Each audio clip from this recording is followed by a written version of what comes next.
بسم الله الرحمن الرحيم.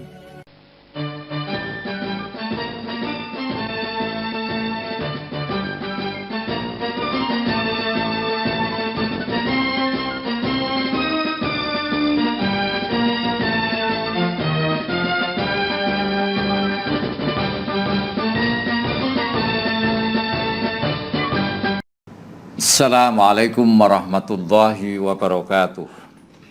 Bismillahirrahmanirrahim. Alhamdulillahirabbil alamin wassalatu wassalamu ala asyrafil anbiya wal mursalin sayyidina maulana Muhammad wa ala alihi wa ashabi ajmain. Amma ba'du.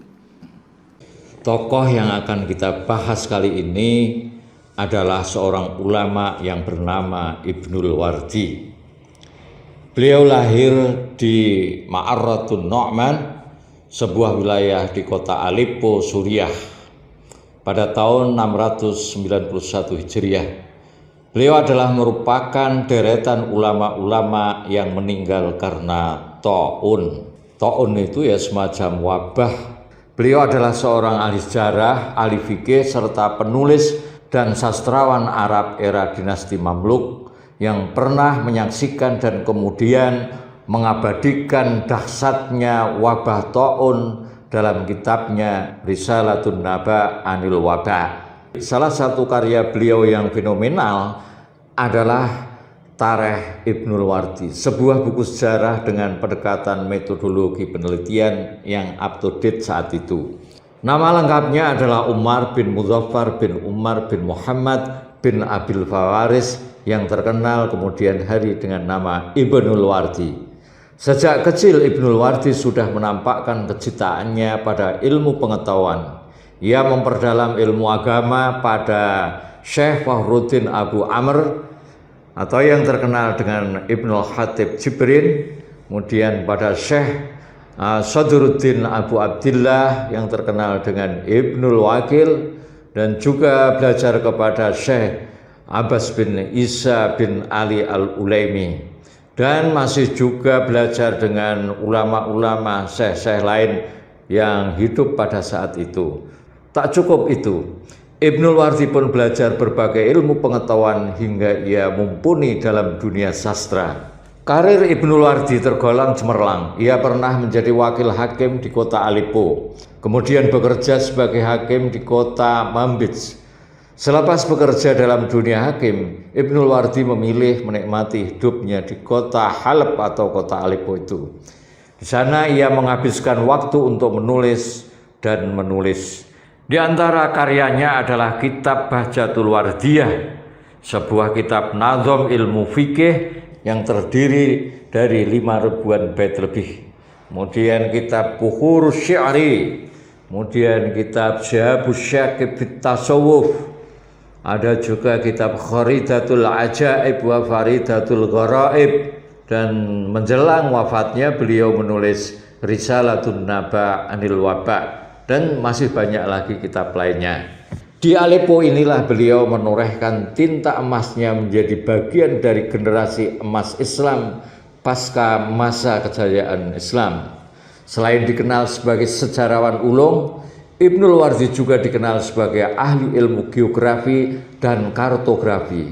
Kartografi itu adalah ilmu dan teknik pembuatan peta. Dan di antara karyanya dalam bidang geografi adalah Kharidatul Ajaib wa Faridatul Gharaib yang tadi sudah saya sebutkan.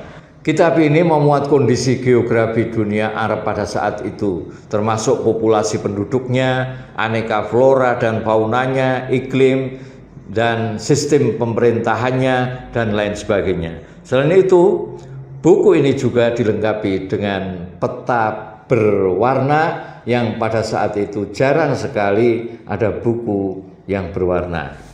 Bagi seorang sastrawan, segala peristiwa yang terjadi dalam kehidupan dapat menjadi inspirasi dalam menciptakan karya-karyanya. Tak peduli peristiwa itu bersifat menggembirakan maupun menyedihkan bagi manusia. Segala yang ada di sekeliling seorang sastrawan seolah menjadi materi yang tak akan pernah habis untuk ditumpahkan ke dalam rangkaian kata dan kalimat-kalimat yang indah. Kepiawaian seorang sastrawan terletak pada bagaimana mengolah peristiwa menjadi untaian bahasa yang artistik. Dalam kitab An-Naba Anil Bala, Ibnul Wardi menceritakan wabah taun yang melanda dunia Islam pada waktu itu. Uniknya, peristiwa luar biasa ini diuraikan dalam bait-bait puisi yang apik. Oleh sebagian sejarawan sastra Arab, bait-bait puisi Ibnul Wardi ini disinyalir sebagai awal munculnya sastra maqamat dalam dunia sastra Arab. Maqamat adalah sejenis sastra naratif yang pemaparannya menggunakan bahasa-bahasa bersajak yang di dalamnya ada narator, ada tokoh, ada jok-jok yang dapat dijadikan nilai pelajaran.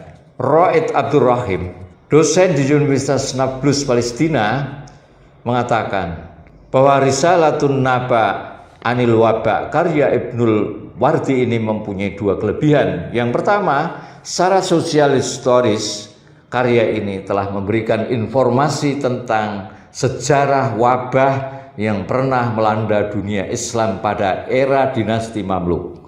Yang kedua, secara artistik, karya ini mencerminkan perkembangan dunia kesastraan Arab pada era dinasti Mamluk, khususnya sastra ala Ibnul Wardi.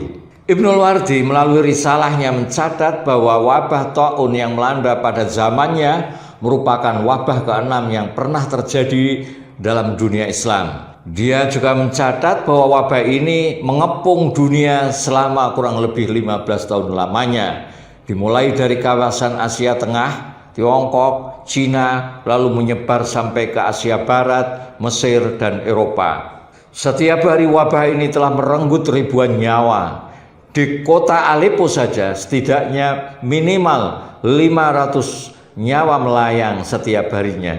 Di Damaskus lebih dari 1.000 nyawa manusia setiap harinya melayang. Menurutnya, taun yang melanda Damaskus pakai mesin pembunuh karena menghilangkan nyawa 1.000 orang per hari. Taun ketika itu menjadi pandemi yang menyebar dari Palestina sampai ujung utara Syria, dan melalui pertengahan kota Syria wabah tersebut terus berjalan sampai ke Turki. Bumi Syam lantaran wabah ini seolah-olah kosong, lengang, bagaikan kota mati. Makanya Ibnul Wardi menyebut wabah ini sebagai az-zabu atau anjing gila karena penyebarannya yang sangat cepat dan tak bisa diprediksi hingga sampai ke semenanjung Iskandaria.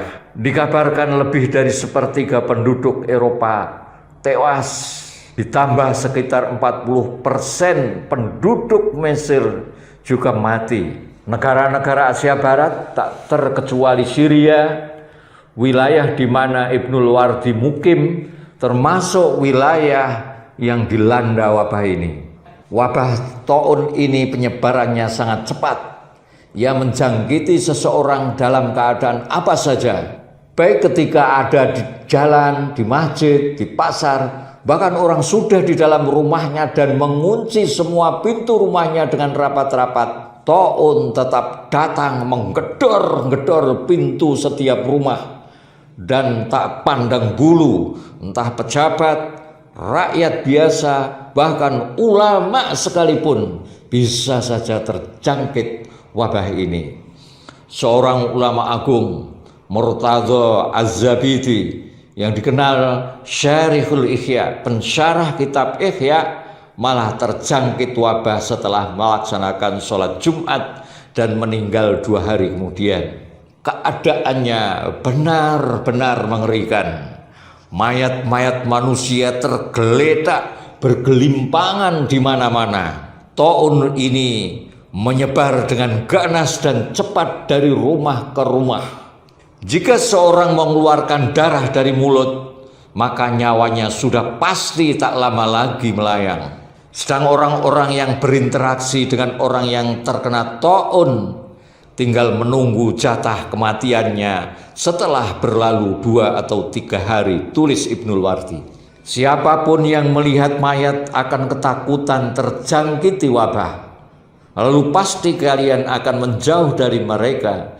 Sehingga mayat-mayat banyak yang dibiarkan tergeletak di mana-mana. Di tengah situasi yang menakutkan, mencekam seperti itu, ada sekelompok kecil justru mendapat banyak keuntungan. Siapakah mereka? Mereka adalah para pemanggul mayat. Para pemanggul mayat ini menjadi berlimpah uangnya dari ongkos mengusung jenazah saking banyaknya orang yang mati. Jadi arus keuangan menumpuk di pemanggul mayat karena demikian banyak orang meninggal setiap hari. Seperti keadaan kita di tengah situasi COVID-19 ini, juga ada sekelompok orang yang mendapatkan keuntungan banyak dari bisnis kesehatan. Demikian tidak terkontrolnya penyebaran taun, akhirnya masyarakat ramai-ramai belajar pengobatan secara mandiri dari buku-buku kedokteran yang ada. Berbagai metode untuk menyembuhkan wabah ini dipelajari, baik pengobatan secara medis, non-medis, atau alternatif, sampai cara-cara yang tidak masuk akal dipelajari semua. Inilah orang-orang panik. Mereka ada yang menghindari jenis makanan dan minuman tertentu. Selanjutnya Ibnul Wardi melukiskan keadaan orang pada saat itu. Mereka ada yang menghindari jenis makanan dan minuman tertentu. Ada yang hanya makan dadaunan kering, ada yang hanya makan buah-buahan tertentu, dan ada yang memakan makanan yang asam. Yang lainnya hanya mengkonsumsi makanan yang rasanya pahit. Ada malah yang sebaliknya memperbanyak makanan yang rasanya manis. Semuanya itu tujuannya adalah untuk obat. Karena panik, bingung, setiap kata orang dipercaya sesuai dengan informasi yang diterima masing-masing orang. Ada juga orang yang mengkonsumsi cuka serta bawang. Karena ada kabar berita dengan makan cuka dan bawang ini bisa kebal dari taun. Sebagian lagi ada yang memakai cincin yakut di jarinya, seperti memakai akik lah kalau di sini. Sebagian lagi ada yang setiap hari mengasapi rumahnya dengan ambar dan kafur. Kalau dibakar ambar itu atau kafur, ini asapnya baunya adalah wangi. Nah, itu dipercaya pada saat itu bisa menolak taun. Kedahsyatan wabah taun pada saat itu menjadikan manusia dalam perasaan penuh kecemasan, penuh kebingungan, panik, bingung. Dan Ibnul Wardi menggambarkan suasana batin penduduk Aleppo ketika itu. Katanya, sebagian orang yang sehari-harinya tidak khusyuk tiba-tiba menjadi khusyuk dan bertaubat serta mendekatkan diri kepada Allah. Ada yang sering bersedekah. Banyak juga orang-orang yang gemar ngemplang, tiba-tiba mengembalikan hutang-hutangnya dan memperbanyak bekal akhirat.